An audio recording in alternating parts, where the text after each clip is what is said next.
Hello friends, मैं सुधीर स्वागत करता हूं आप सभी का आपके अपने चैनल स्कोर मैक्स पे।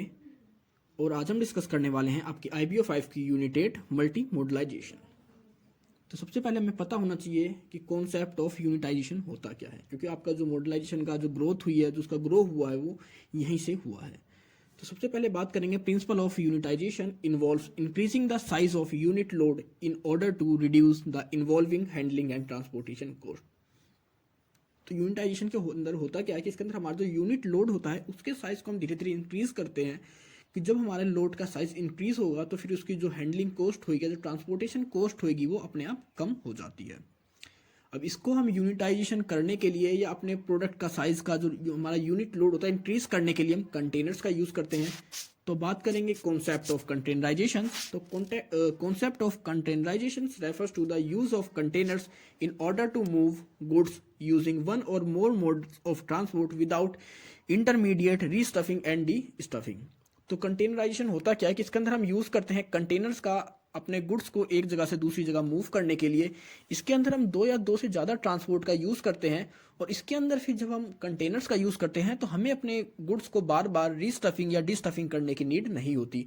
हम अपने प्रोडक्ट को एक मोड्स ऑफ ट्रांसपोर्ट से दूसरे मोड ऑफ ट्रांसपोर्ट पर इजिली कंटेनर्स की हेल्प से शिफ्ट कर देते हैं। It is based on door to door technology. ISO has defined container as an article of transport equipment intended for facilitating the carriage of goods by one or more means of transport without immediate stuffing, destuffing of container। तो इसने ISO ने जो define किया है container को कि ये एक तरह से आपके ट्रांसपोर्ट इक्विपमेंट है जो कि आपको फैसिलिटी प्रोवाइड करता है अपने गुड्स को एक जगह से दूसरी जगह तक पहुंचाने के लिए। इसके अंदर आप एक ट्रांसपोर्ट या दो से ज़्यादा ट्रांसपोर्ट भी यूज़ कर सकते हैं और इसके अंदर आपको अपने प्रोडक्ट को, अपने गुड्स को बार बार स्टफिंग और डिस्टफिंग करने की ज़रूरत नहीं होती। इसमें आपने एक बार कंटेनर के अंदर आप अपने प्रोडक्ट को स्टफिंग कर देते हैं, उसके बाद उसका जैसे जब उसके वो ऑनर के पास पहुंचता है, बायर के पास पहुंचता है, तभी उसकी जो डिस्टफिंग होती है तभी होती है। आप चाहे कितनी बार भी मोड्स ऑफ ट्रांसपोर्ट यूज करें, इसमें आपको स्टफिंग और डिस्टफिंग की नीड नहीं होती। बात करते हैं नीड्स ऑफ कंटेनराइजेशन। तो जो कंटेनर्स होते हैं हमारा ये लोडिंग और अनलोडिंग के टाइम को बचाते हैं, क्योंकि इसके अंदर हम अपने प्रोडक्ट को, जो कम्बिनेशन होता है हमारे प्रोडक्ट का, उसको हम एक साथ कंटेनर में पैक कर देते हैं। उसके बाद हम सीधे कंटेनर को लोड करते हैं और उसी को ही अनलोड करते हैं। तो इसमें जो टाइम होता है वो सेव होता है। इसके बाद हमारा जो हैंडलिंग टाइम होता है, क्योंकि पहले हमारा जो ट्रेडिशनल वे था उसके अंदर हमारे अलग अलग प्रोडक्ट्स की अलग अलग पैकिंग हुआ करती, अलग अलग डिपार्टमेंट से जाया करते, तो उनका जो हैंडलिंग टाइम हुआ करता वो बहुत ज़्यादा लगा करता। इसके बाद जो उनका रिस्क रहा करता उसके अंदर, हमारे जो ट्रेडिशनल हम कैरिज क्या करते या जो एक्सपोर्ट इंपोर्ट क्या करते, ट्रांसपोर्ट क्या करते उसके अंदर, क्योंकि जितने हमारे प्रोडक्ट अलग अलग रहेंगे उतना ही उनके अंदर जो रिस्क रहेगा वो बढ़ता है। उसके बाद हमारा जो multiple handling cause high risk, क्योंकि जब अलग अलग आपके ट्रांसपोर्ट यूज़ कर रहे हैं, आप एक से अपने प्रोडक्ट को लोड कर रहे हैं, डीलोड कर रहे हैं, फिर दूसरे पे लोड कर रहे हैं, फिर उसे अनलोड कर रहे हैं, तो जब आप कई तरह के ट्रांसपोर्ट का यूज़ करते हैं तो वहाँ पर जो हैंडलिंग होती है उसके अंदर हाई रिस्क होता है आपके प्रोडक्ट के डैमेज होने का या पिलफ्रेज का। नेक्स्ट आपका safe for pilferage and damage. तो इसके अंदर आपका जो चोरी होता है, आपका प्रोडक्ट क्वालिटी ख़राब हो गई, आपका प्रोडक्ट डैमेज हो गया, तो उन चीज़ों से भी हमें बचने के लिए या उन चीज़ों से खुद को सेव करने के लिए हमें कंटेनराइजेशन की नीड हुई। अब एडवांटेजेस टू शिपर्स। शिपर्स मतलब अब आपके कह सकते हैं जो हमारे एक्सपोर्टर्स हैं उनके लिए क्या बेनिफिट्स हैं, क्या एडवांटेजेस हैं कंटेनराइजेशन की या कंटेनर्स की। तो सबसे पहला door to door delivery. Next आपका reduce handling cost. Next reducing documentation. Next आपका reduce insurance cost, reduce packing cost, reduce warehousing and inventory cost, reduce port charges, reduce delays with less number of handlings. Next आपका reduce risk of pilferage and damage, making more reliable delivery. और last में अगर हम बात करें तो overall product cost is reduce. तो इसके अंदर आपकी जो फैसिलिटीज़ होती है, क्योंकि जब आप किसी प्रोडक्ट को कंबाइन करके एक साथ कंटेनर के थ्रू बेचते हैं तो वहाँ पर उसकी जो हैंडलिंग कॉस्ट होती है वो भी कम होती है। इंश्योरेंस होगा तो वो भी आपके कंटेनर का होगा, ना कि 1 बाय 1 प्रोडक्ट का होगा। आपकी जो पैकिंग होती है वो भी आप एक कंटेनर के अंदर रखेंगे तो आप कोई पैकिंग के ऊपर आपको इतना एक्सपेंस करने की नीड नहीं होती। आपका जो वेयर हाउसिंग कॉस्ट होती है वो कम हो जाती है। आपके जो पोर्ट चार्जेस होते हैं, क्योंकि जब आप पोर्ट पे जाते हैं तो अगर आप 1 बाय 1 प्रोडक्ट को लेके जाते हैं, अपने गुड्स को लेके जाते हैं, तो आपके जो पोर्ट चार्जेस होते हैं या आपका जो लोडिंग टाइम होता है वो भी ज़्यादा लगता है। लेकिन अगर आप कंटेनर्स का यूज़ करते हैं तो वो भी आपका बच जाता है। तो ये थे हमारे शिपर्स के लिए या कह सकते हैं जो एक्सपोर्टर्स के लिए एडवांटेजेस कंटेनर्स के। अब एडवांटेजेस टू शिप ओनर्स के, शिप ओनर्स के लिए कौन कौन से एडवांटेजेस है? तो सबसे पहली एडवांटेज है उनकी फुल कार्गो कंट्रोल। अब उनका जो कार्गो होता है आपका, उसके ऊपर प्रॉपर कंट्रोल होता है उनका। नेक्स्ट है रिडक्शन इन कॉस्ट। तो जब भी अब आपका जो शिप ओनर है, क्योंकि जब वो आपके कार्गो को एक जगह से दूसरी जगह तक ले जाता है तो उसके अंदर उसकी भी बहुत ज़्यादा कॉस्टिंग आती है, उसकी मेंटेनेंस की, उसकी कह सकते हैं पैकिंग, या कह सकते हैं जो इंश्योरेंस कॉस्ट उसको पे करनी पड़ती है, या जो उसकी हैंडलिंग कॉस्ट होती हैं, तो ये सब चीज़ें भी उसकी कम हो जाती हैं। इसमें भी उसका जो एक्सपेंस होता था वो बच जाता है, उसकी जो कॉस्ट होती है कम हो जाती है। जब जितनी कॉस्ट कम होएगी उसकी, उतना उसको बेनिफिट होएगा। नेक्स्ट आपका इंक्रीज इन कैरिंग कैपेसिटी। अब जो कैपेसिटी होती है शिप्स की, वो जब हम कार्गो का यूज़ करते हैं, कंटेनर्स का यूज़ करते हैं, तो वो कैपेसिटी भी कहीं ना कहीं बढ़ जाती है। इसके बाद हमारा जो टर्न आउट टाइम इम्प्रूव्ड। अब इनका जो टर्न अराउंड टाइम होता है, मतलब एक टाइम में कितने राउंड मार सकते हैं एक पोर्ट से दूसरे पोर्ट तक, क्योंकि जब इनका अब लोडिंग और डीलोडिंग का टाइम कम लगता है, यहाँ पर इनका टाइम सेव हो जाता है लोडिंग और डीलोडिंग का। तो जब इनका टाइम सेव होगा तो उसी टाइम में वो जो एडिशनल टाइम सेव करते हैं, उस टाइम का यूज़ करते हैं ये अपने एडिशनल राउंड लेने के लिए। तो एक तरह से कह सकते हैं ये हमारे शिप ओनर्स और शिपर्स दोनों के लिए बेनिफिट्स है, एडवांटेजेस हैं कंटेनराइजेशन के।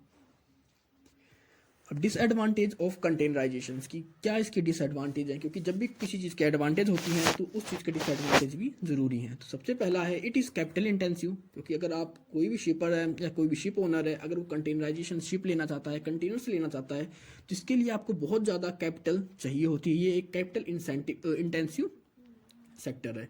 दूसरा, EDI network is needed to track movement of containers. अगर आप कंटेनर्स का यूज़ कर रहे हैं तो इसके लिए आपके पास एक प्रॉपर ईडीआई सिस्टम होना चाहिए, ईडीआई नेटवर्क होना चाहिए, जिसके थ्रू आप अपने कंटेनर्स की मूवमेंट को चेक कर सकें, ट्रैक कर सकें। नेक्स्ट है containers that arrive with import cargo must be return with export cargo. अब आप से आपका अगर किसी ने कार्गो बुक किया, आपका कंटेनर बुक किया, तो जैसे अगर आप उसका एक्सपोर्ट करते हैं कहीं पर, तो अगर आपका दूसरी कंट्री से आपको उसका इंपोर्ट ऑर्डर ना मिले आपके कार्गो का, तो उस कंडीशन में वो कार्गो आपका या कह सकते हैं जो आपका कंटेनर आपकी कंट्री में वो खाली आएगा, तो उस कंडीशन में आपको लॉस भी हो सकता है। क्योंकि इसमें होता है कि आपको अगर आप इंपोर्ट करते हैं जिस कंट्री में, तो उस कंट्री से आपको एक्सपोर्ट ऑर्डर भी मिलना चाहिए। नेक्स्ट आपका social economic implications like labour displacement. आपका जो लेबर की कमी होती है, लेबर डिस्प्लेसमेंट है, उसका रीजंस भी होता है इसके अंदर। जो डिसएडवांटेज है इसकी एक, for movement of containers on road traffic regulations is also required to be followed. अगर आप रोड्स का यूज़ कर रहे हैं कंटेनर्स के अंदर, तो आपको जितने रोड ट्रैफिक के रेगुलेशंस हैं उन्हें भी फॉलो करना पड़ता है। तो ये थी इसकी disadvantage of containerisations. Shipper must take necessary steps before committing goods to containerise transport. तो जब भी हमारे जो शिपर्स होते हैं, या कह सकते हैं हमारा जो एक्सपोर्टर है, मर्चेंट्स हैं, वो किसी भी कंटेनराइज ट्रांसपोर्ट को सेलेक्ट करने से पहले, कमिट करने से पहले उन्हें किन किन पॉइंट्स का ध्यान देना चाहिए? तो सबसे पहले उन्हें देखना चाहिए selection of proper container service, कि सर्विस को चेक करना चाहिए कि वो जिस कंटेनर सर्विस को हायर कर रहे हैं या ले रहे हैं लीज पे या रेंट पे, जो भी सिस्टम है उनका, उसकी सर्विस कैसी, मतलब रेगुलर सर्विस देता है, उसकी क्वालिटी कैसी सर्विस की, या कह सकते हैं वो ट्रस्टेबल है या नहीं है। फिर इसके बाद देखेंगे हम select right type of container according cargo. अब हमारा जिस तरह का कार्गो है, मतलब अगर हमारा लिक्विड कार्गो है तो हम अलग तरह का कंटेनर चाहिए, अगर हमारा ड्राई बल्क है तो अलग कंटेनर चाहिए, अगर हमारा कह सकते हैं बल्क कार्गो है तो अलग कंटेनर होना चाहिए। तो इन हमारा जो कार्गो है उसकी नीड के हिसाब से हमें सही कार्गो को सिलेक्ट करना चाहिए। इसके बाद देखना चाहिए container inspection for proper accommodation and inspection of goods. तो इसके बाद हमें कंटेनर का इंस्पेक्शन करना चाहिए, जिसके थ्रू कि हमारे जो गुड्स का प्रॉपर इंस्पेक्शन हो सके। इसके बाद आपकी packing goods to protect the same from hazards of transport.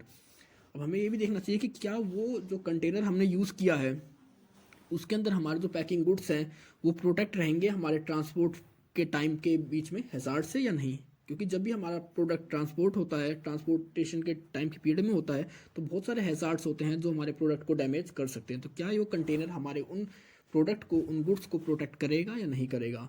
फिर देखते हैं कि unloading at destination should be timely. अब उसका जो अनलोडिंग टाइम हो डेस्टिनेशन पर, वो टाइमली पहुंच पाएगा भी या नहीं। क्योंकि अगर आप प्रॉपर कन्वे नहीं कर पाते हैं, आप टाइम पे कोई भी ऑर्डर नहीं दे पाते, तो आपका कह सकते हैं एक्सपोर्ट इंपोर्ट बिजनेस में आपकी जो वैल्यू है वो कम होती जाएगी। नेक्स्ट आपका documenting and taking stock of container contents, sealing, unlock, labelling, recorder, container number and seal number are other aspects to be keep in consideration. इसमें आप देख सकते हैं आपके कंटेनर कंटेंट्स क्या है, सीलिंग क्या है, अनलॉकिंग फैसिलिटी क्या है, लेबलिंग क्या है, रिकॉर्डिंग कंटेनर नंबर क्या है आपके, या सील नंबर क्या है। हम हर तरह के इन पॉइंट्स को कंसीडर करते हैं जब हम कमिट करते हैं किसी भी कंटेनराइज ट्रांसपोर्ट को अपने गुड्स के कैरेज के लिए। अब टाइप्स ऑफ कंटेनर्स, तो टाइप्स ऑफ कंटेनर्स की बात करें तो यहाँ पर हमारे पास 7 तरह के कंटेनर्स को दिया गया है। तो सबसे पहला हमारा ड्राई, मतलब स्टैंडर्ड ड्राई कंटेनर।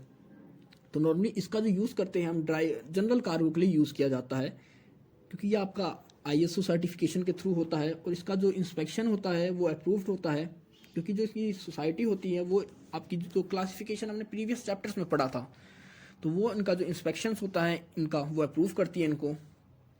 तो नॉर्मली ये हमारे जनरल कार्गो के लिए होते हैं, ये ISO सर्टिफाइड होते हैं। दूसरा होता है आपका रेफ्रिजरेटेड कंटेनर, जिसे आप नाम से समझ सकते हैं रेफ्रिजरेटेड कंटेनर।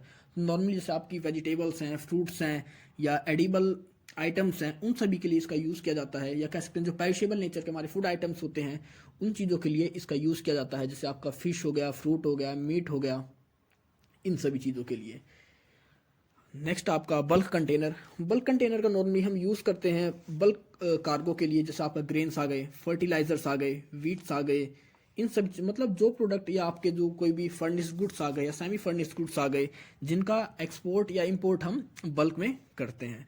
नेक्स्ट आपका flat track container. Flat track अगर हम इसकी बात करें तो इसका जो ऊपर का हिस्सा होता है वो ऊपर का हिस्सा नहीं होता, ना ही इसकी वॉल होती है। तो इसके अंदर कह सकते हैं ना तो इसकी वॉल होगी इसके अंदर और ना ही इसके साइड्स की वॉल। तो इसके अंदर आप किसी भी डायरेक्शन से अपने प्रोडक्ट को लोड कर सकते हैं, किसी भी तरह से उतार सकते हैं, इसके ऊपर चढ़ा सकते हैं। नेक्स्ट आपका open top container. Open top container में इसको क्या होता है कि ऊपर को जो आपका पोर्शन होता है, कवरिंग होती है, वो एक कैनवस की होती है। इसके अंदर नॉर्मली हम लोडिंग के लिए क्रेन्स का यूज़ करते हैं।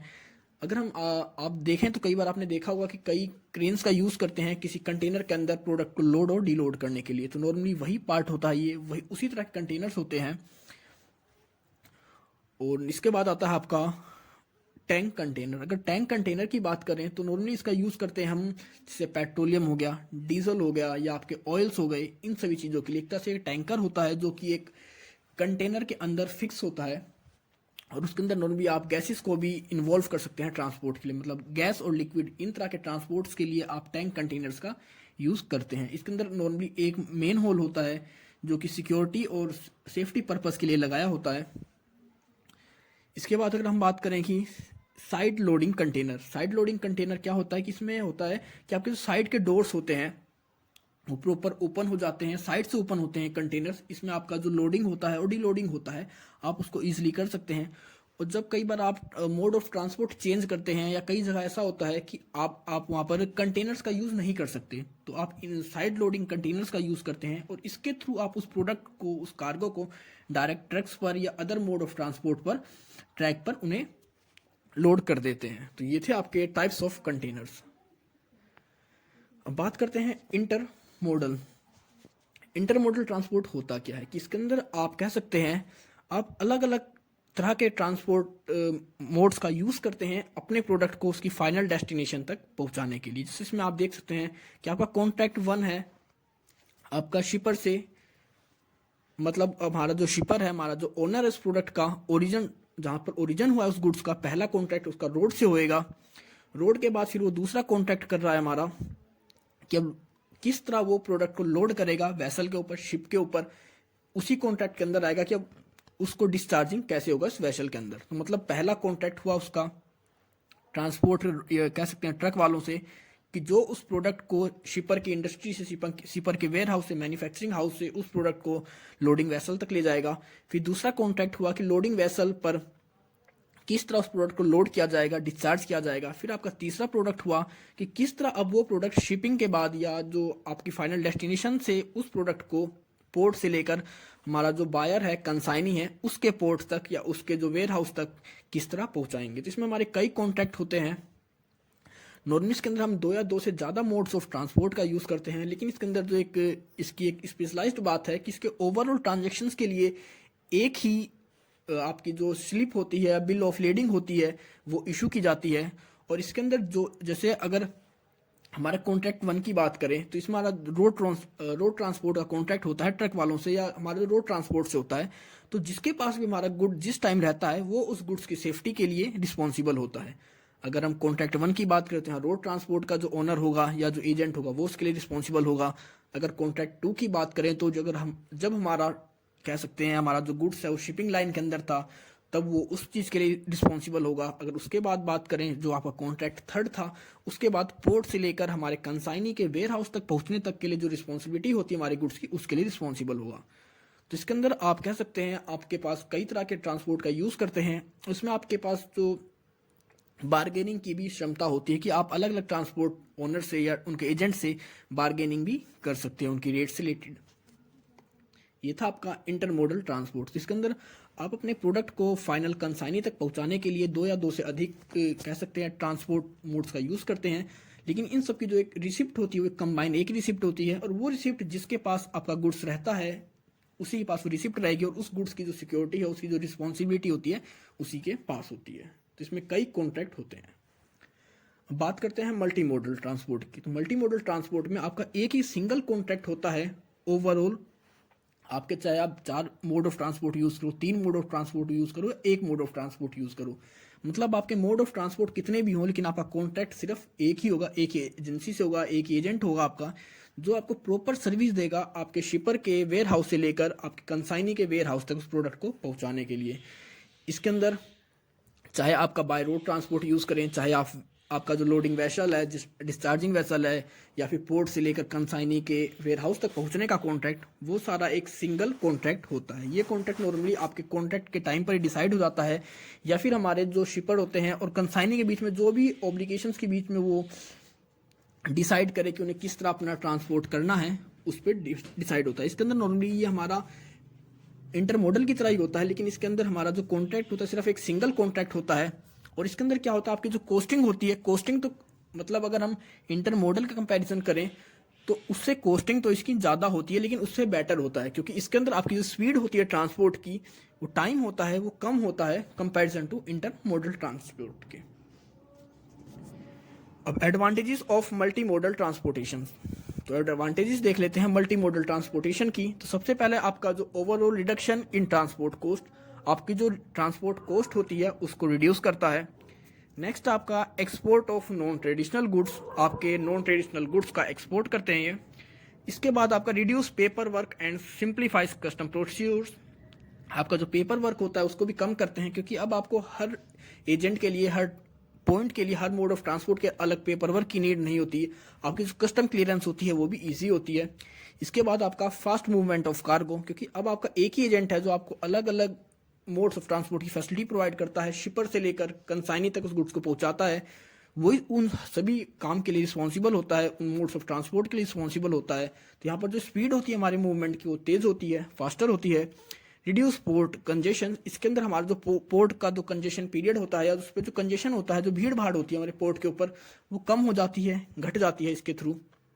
नेक्स्ट आपका enhance port potential of hinterland countries, इसके अंदर आपका जो पोर्ट के पोटेंशियल्स होते हैं उनको ही बढ़ाते हैं हमारे मल्टी मॉडल ट्रांसपोर्ट। नेक्स्ट आपका enable optimal utilization of natural infrastructure and resources, इसके अंदर हम हमारे जो नेचुरल इंफ्रास्ट्रक्चर है और रिसोर्सेज हैं उनका मैक्सिमम या कह सकते हैं ऑप्टिमल यूटिलाइजेशन करते हैं, यूज़ करते हैं। नेक्स्ट आपका reduce uncertainty and transport cost involve, इसके अंदर हमारी जो कॉस्ट होती है ट्रांसपोर्ट की वो भी कम हो जाती है अगर हम कंपेयर करें इंटरमोडल से और उसके बेनिफिट से। नेक्स्ट आपका help in generating foreign revenue, तो जब भी आप इस फैसिलिटी को प्रोवाइड करेंगे दूसरी कंट्री के कह सकते हैं जो शिपर्स हैं, तो आप कहीं ना कहीं जो फॉरेन रिवेन्यू है उसको अर्निंग का भी काम कर रहे हैं। तो ये थे हमारे advantages of multi model transportation. अब बात करते हैं inland container depot and container freight station. तो नॉर्मली जितने भी हमारे एक्सपोर्टर्स हैं या हमारे शिपर्स हैं, ज़रूरी नहीं कि वो सारे एकदम पोर्ट के नियर हो। तो ये एक तरह की फैसिलिटी होती है, एक तरह से वेयर हाउस होते हैं, डिपो होते हैं, इन्हें हम ड्राई डिपो भी कह सकते हैं, जहाँ पर हमारे जो एक्सपोर्टर्स होते हैं, शिपर्स होते हैं, अपने प्रोडक्ट को लेकर जा सकते हैं और वहाँ पर उसे कंटेनर में फिक्स कराकर उसमें पैक कराकर एक्सपोर्ट के लिए रेडी कर सकते हैं। तो आपका जो ये एरिया होता है ये कस्टम क्लियरेंस एरिया होता है, कस्टम का एरिया होता है, यहाँ पर हमारे एक्सपोर्टर्स, हमारे शिपर्स अपने प्रोडक्ट को ले जाते हैं। उसके बाद इनका फिर जो हमारा कस्टम्स का वर्क होता है, पेपर वर्क होता है, वो सारा का सारा काम यहाँ पर अपने आप ये कंप्लीट करते हैं। ये हमारे एक तरह से कह सकते हैं जो कस्टम वर्क होता है हमारे शिपर के बेस पर या एक्सपोर्टर के बेस पर खुद करते हैं। ICD means inland container depot situated at inland point away from sea ports. Normally कहाँ पर होते हैं कि हमारी एक्सपोर्टर्स की फैसिलिटीज़ के लिए इनको खोला गया है, उसको फैसिलिटीज़ प्रोवाइड करते हैं ये। तो नॉर्मली हर सिटीज़ में कह सकते हैं ये ओपन है, क्योंकि ज़रूरी नहीं है आपके हर एक्सपोर्टर्स आपके पोर्ट के नियर हों। तो एक्सपोर्टर्स को फैसिलिटी प्रोवाइड करने के लिए ट्रांसपोर्ट की, उनके नियर में कह सकते हैं बहुत सारे ये डिपो खोले गए हैं, जहाँ पर हमारे एक्सपोर्टर अपने प्रोडक्ट को ले जाकर उनको डायरेक्ट एक्सपोर्ट के लिए कस्टम क्लियरेंस ले सकते हैं, वहाँ उनकी पैकिंग कर सकते हैं, उनको उनके कंटेनराइज में पैक कर सकते हैं। ICD is a term used in India in the field of import and export of sea shipment. ICD is formed to help importers and exporters to handle their shipment near their place of location. तो जब आप आपके exporter के near ही place कोई होगी जहां पर आप इस चीज़ को कर सकते हैं, अपने प्रोडक्ट को एक्सपोर्ट कर सकते हैं, वहां से इंपोर्ट कर सकते हैं या उसको पैक कर सकते हैं, कंटेनर्स में फिक्स कर सकते हैं, सील कर सकते हैं, तो हमारा जो कॉस्टिंग होएगी ट्रांसपोर्टेशन की वो कम होती है। क्योंकि अगर अभी हम कहें कि एक हमारा कोई दिल्ली का एक्सपोर्टर है और वो मुंबई पोर्ट पे जाए अपने प्रोडक्ट को कंटेनर्स में पैक करने के लिए, एक्सपोर्ट करने के लिए, उसकी ट्रांसपोर्टेशन कॉस्ट होगी बहुत ज़्यादा होगी। लेकिन अभी हम अगर बात करें कि दिल्ली में उसे कोई ऐसा डिपो मिल जाए जहाँ पर वो अपने प्रोडक्ट को फिक्स कर सकता है, कंटेनर में पैक कर सकता है और वहाँ से एक्सपोर्ट की फैसिलिटी के लिए ट्रांसफर कर सकता है, तो उसकी जो कॉस्टिंग होगी वो कम हो जाएगी। If the sea port is away from the places of importers and exporters, inland containers depot help them to save them and money in the procedures and formalities. तो नॉर्मली उन्हीं के लिए है जिनके कह सकते हैं जिनके यहाँ से आपका जो शी पोर्ट होते हैं बहुत ज़्यादा दूर होते हैं। आपके ICD ये हैं, ये टाइम सेव करते हैं हमारे एक्सपोर्टर्स का, उनकी जो कॉस्टिंग होती है, प्रोसीड्यूर्स होते हैं, फॉर्मेलिटीज़ होती हैं, पेपर वर्क होते हैं, ये सारे करते हैं हमारे एक्सपोर्टर्स के बिहाफ पर। Inland container depot ICD a combination of services of sea custodian, customs department, carriers, freight forwards, custom brokers etcetera. तो नॉर्मली एक तरह से कम्बिनेशन होता है सर्विसेज का। यहाँ पर हमें ये सारी सर्विसेज इजीली मिल जाती हैं, चाहे हमारा कस्टोडियन की हो, चाहे हमारे कस्टम्स की हो, वहाँ पर कैरियर सिलेक्शन की हो, फ्राइट इन फॉरवर्ड्स की हो, कस्टम ब्रोकर्स की हो। तो नॉर्मली हमारे नियर ही हमें सारी फैसिलिटी मिल जाती है इनलैंड कंटेनर डिपो के अंदर। ऑब्जेक्टिव्स ऑफ एस्टेब्लिश ICD, तो इसका ऑब्जेक्टिव क्या है इनलैंड कंटेनर डिपो को बनाने का, एस्टेब्लिश करने का? तो सबसे पहला है रिलाइज पोर्ट फ्रॉम कंजेशन। तो आपके जो पोर्ट्स होते हैं वहाँ पर जो भीड़ भाड़ होती है, जो कंजेशन होता है, उसको कम करने के लिए, क्योंकि जब आप आपके पोर्ट पर जाएंगे ही नहीं एक्सपोर्टर अपने प्रोडक्ट को लोड करने के लिए, उनके नियर ही उन्हें ये डिपो बना दिए गए हैं, फैसिलिटी प्रोवाइड कर दी गई है कि अपने नियर ही जाकर वो अपने प्रोडक्ट को एक्सपोर्ट के लिए वहाँ से सेंड कर सकते हैं। तो जो ट्रैफिक होता है, जो कंजेशन होता है पोर्ट का, वो कम हो जाएगा। और नेक्स्ट आपका help to maintain continuous flow of traffic, और आपका जो ट्रैफिक का फ्लो होता है उसको मेंटेन करने के लिए आपके जो CFS होते हैं ये भी एक तरह से इसी का काम करते हैं। CFS पे जाकर आप अपने प्रोडक्ट कंटेनर्स में स्टफिंग करवाते हैं और उसके बाद ये उस कंटेनर को इनलैंड कंटेनर डिपो में सेंड करते हैं उसकी कस्टम क्लियरेंस के लिए। तो ये था आपका inland container depot and container freight station. तो कंटेनर फ्राइट स्टेशन पे नॉर्मली हम जाते हैं, अपने प्रोडक्ट को कंटेनर्स के अंदर स्टफिंग करते हैं, इसके बाद ये उस प्रोडक्ट को इनलैंड कंटेनर डिपो में सेंड कर देते हैं और वहाँ से हमारी जो कस्टम क्लियरेंस होती है या फिर जो अदर वर्क होते हैं, डॉक्यूमेंटेशंस, वो कंप्लीट होते हैं। बात करते हैं लैंड ब्रिजिंग की। अब land bridging are the best indicators of intermodal system of transport. Land bridge refers to use of land transport for part of transport which would have been otherwise been part of ocean voyage. तो इसके अंदर होता है कि हम use करते हैं land transport का अपने ओवरऑल ट्रांसपोर्ट के कुछ पार्ट के लिए, क्योंकि जब भी हम एक कंट्री से दूसरी कंट्री में अपने प्रोडक्ट को एक्सपोर्ट कर रहे हैं, इंपोर्ट कर रहे हैं, तो हम ज़रूरी नहीं है कि ओवरऑल रास्तों के लिए ओवरऑल जो उसका टाइम है ट्रांसपोर्ट का या उसको जो पार्ट ट्रांसपोर्ट का, उसमें हम हरदम ओशियन ट्रांसपोर्ट का या कह सकते हैं वाटर ट्रांसपोर्ट का यूज़ करें। उसके कुछ पार्ट के लिए हम लैंड ब्रिज का भी यूज़ करते हैं। तो कुछ लैंड ब्रिज हमारे पास है इंपॉर्टेंट, जैसे आपका trans Siberian land bridge, Canadian land bridge या Mexico and middle east land bridge. तो ये नॉर्मली आपके पास 3 लैंड ब्रिज हैं जो इंपॉर्टेंटली यूज़ किए जाते हैं आपके लैंड ब्रिजिंग या ट्रांसपोर्ट के अंदर। Land bridging enables economic of skills by enabling movement of traffic at only limited number of ports. Normally जो आपका लैंड ब्रिजिंग की जो सर्विसेज है ये आपके बहुत ही कम या लिमिटेड पोर्ट्स पर अवेलेबल है। नॉर्मली अभी हमारी इंडिया के अंदर इस चीज़ को कह सकते हैं वर्क नहीं किया गया है, इंडिया के अंदर अभी ये वर्किंग नहीं है, लेकिन हमारी गवर्नमेंट ने बात करी है कि धीरे धीरे वो रेलवे को एक्सपेंड कर रही है और जल्दी ही हमारी कंट्री में कुछ ना कुछ ऐसे पोर्ट्स को डेवलप किया जाएगा, इंट्रोड्यूस किया जाएगा जो कि लैंड ब्रिजिंग की फैसिलिटीज़ देंगे। नॉर्मली इसके अंदर बात करी जा रही है कि मुंबई, चेन्नई, कोलकाता और चेन्नई को मुंबई, दिल्ली, कोलकाता और चेन्नई को एक दूसरे के साथ जोड़ा जाएगा। अगर हम एग्जांपल समझना चाहें तो container vessels arrive from Japan at east Russian port. अब कोई जापान से कोई हमारा अराइव्स आता है, कंटेनर आता है रशियन पोर्ट पर, वहाँ के बाद से उस प्रोडक्ट को लोड कर दिया जाता है साइबेरियन रेलवे पर, उसके बाद वो मॉस्को पहुँचता है, फिर वहाँ से वो ट्रक्स पे लोड होकर हमारे वेस्टर्न यूरोप पहुँचता है। मतलब आप एक से ज़्यादा मोड ऑफ ट्रांसपोर्ट का यूज़ करते हैं।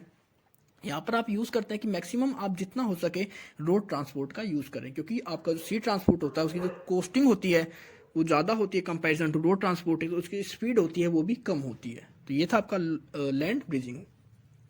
चैप्टर खत्म होता है। आई होप सब कुछ समझ में आ गया होगा आपको। अगर आपको इशू है, कोई डाउट है, तो आप कमेंट सेक्शन में मुझे कमेंट कर पूछ सकते हैं, नहीं तो आप मुझे मेरे इंस्टाग्राम अकाउंट पर फॉलो कर सकते हैं। तो मिलते हैं जल्दी एक नई वीडियो के साथ, तब तक के लिए टेक केयर।